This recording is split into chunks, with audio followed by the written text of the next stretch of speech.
Ezekiel. Mamamatay ang nagkasala. 18 kabanata. Sinabi sa akin ng Panginoon, ano ang ibig ninyong sabihin sa kasabihang ito sa Israel?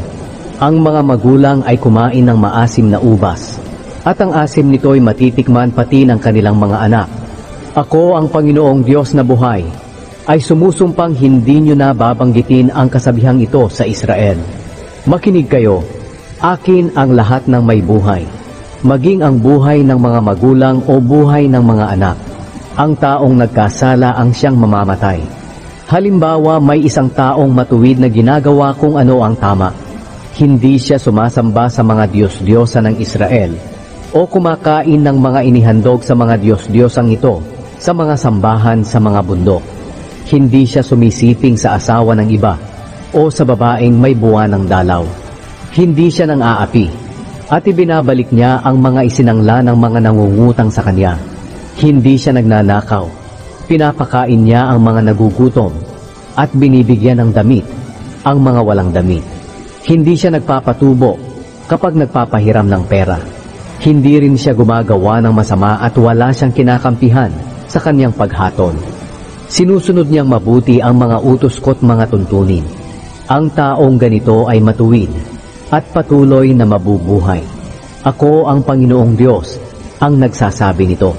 Pero kung may anak siyang lalaki na malupit at mamamatay tao, o gumagawa ng sumusunod na masasamang gawain na hindi ginawa ng kanyang ama, kumakain siya ng mga pagkaing inihandog sa mga Diyos-Diyosan sa mga sambahan sa bundok, at sumisiping sa asawa ng iba, nang-aapi ng mahihirap at nangangailangan, nagnanakaw at hindi isinasauli ang isinangla ng mga nangutang sa kanya, sumasamba sa mga Diyos-Diyosan, gumagawa ng mga kasuklam-suklam na bagay, at nagpapatubo sa mga may utang sa kanya. Maliligtas kaya siya? Hindi. Mamamatay siya dahil sa mga ginawa niyang kasuklam-suklam, at walang ibang dapat sisihin sa kamatayan niya, kundi siya. Kung ang masamang taong ito ay may anak na lalaki at nakita niya ang lahat ng masamang ginawa ng kanyang ama, pero hindi niya ito ginaya, hindi siya sumamba sa mga Diyos-Diyosan ng Israel o kumain ng mga pagkaing inihandog sa mga Diyos-Diyosang ito sa mga sambahan sa bundok, hindi siya sumisiping sa hindi niya asawa, hindi siya nang-aapi, at hindi niya inaangkin ang mga garantiya ng mga umutang sa kanya, hindi siya nagnanakaw, pinapakain niya ang mga nagugutom, at binibigyan ng damit ang mga walang damit. Hindi siya gumagawa ng masama, at hindi nagpapatubo sa may utang sa kanya. Tinutupad niya ang mga utos ko't mga tuntunin. Ang taong ito'y hindi mamamatay dahil sa kasalanan ng kanyang ama. Patuloy siyang mabubuhay, pero ang kanyang ama ay mamamatay dahil mukha siyang pera, magnanakaw, at gumagawa ng masama sa kanyang mga kababayan. Pero maaaring itanong ninyo kung bakit hindi dapat parusahan ang anak dahil sa kasalanan ng kanyang ama. Kung ang anak ay matuwid, gumagawa ng tama at sinusunod ang mga tuntunin ko, patuloy siyang mabubuhay. Ang taong nagkasala ang siyang dapat mamatay. Hindi dapat parusahan ang anak dahil sa kasalanan ng kanyang ama, at ang ama naman ay hindi dapat parusahan dahil sa kasalanan ng kanyang anak. Ang taong matuwid ay gagantimpalaan sa ginawa niyang kabutihan, at ang taong masama ay parurusahan dahil sa ginawa niyang kasamaan. Ngunit kung ang taong masama ay magsisi sa lahat ng kasalanan niya at sumunod sa aking mga tuntunin at gumawa ng matuwid at tama, hindi siya mamamatay, kundi patuloy na mabubuhay. Hindi na siya mananagot sa lahat ng nagawa niyang kasalanan, at dahil sa ginawa niyang matuwid, patuloy siyang mabubuhay. Ako ang Panginoong Diyos ay hindi natutuwa kapag namamatay ang masama. Masaya ako kapag nagsisi siya at patuloy na mabuhay.